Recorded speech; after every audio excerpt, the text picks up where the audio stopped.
తర్వాత బాలే అస్సలు సినిమా ఎందుకు సెకండ్ హాఫే అందరూ హైలైట్ ఉందంటున్నారు. అన్న.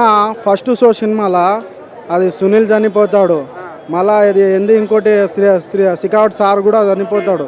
దీంట్లో ఏం లేదు. ఫస్ట్ హాఫ్ ఏంటంటే ఎగిరి ఎగిరి కొడతాడు, మొత్తం గ్రాఫిక్గా ఉంది సినిమా. ఒక మీనింగ్ లేదు, ఒక ఫీలింగ్ లేదు సినిమాలో.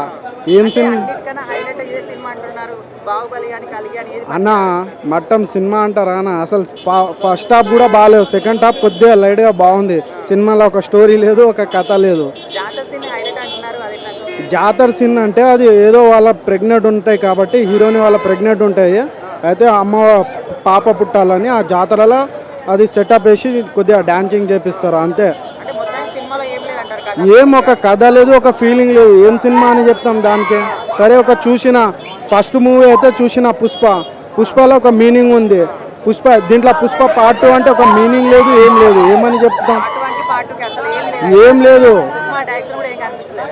ఫస్ట్ మూవీ ఉందా పుష్ప, అదైతే బాగుంది. ఇదైతే ఏం బాగాలేదన్న, ఒక మీనింగ్ లేదు, ఏం లేదు సినిమాలో. వీళ్ళ గురించి ఏం చెప్తారు. శ్రీవల్లి అయితే బాగాలేదు. సాంగ్స్లో ప్రతి సాంగ్స్లో బాగానే ఉన్నది. శ్రీవల్లి క్యారెక్టర్ అయితే బాగుంది, కానీ సినిమాలో ఒక క్యారెక్టర్ లేదు, ఏం లేదు. ఒక మీనింగ్ అనేది వస్తలేదు ఏమైనా చెప్పాలంటే సినిమాలో. అంటే ఈ సినిమాకి అగేన్స్ట్ గా కేసులు కూడా వేశారు కదా. దానికి ఏం చెప్తారు. థియేటర్ దగ్గర ఒక ఆమె చనిపోయింది కదా. అవును. దానికి ఏం చెప్తారు. దాని గురించి అయితే నాకు ఐడియా లేదన్న. ఇంకా మూవీలో అయితే ఇంకా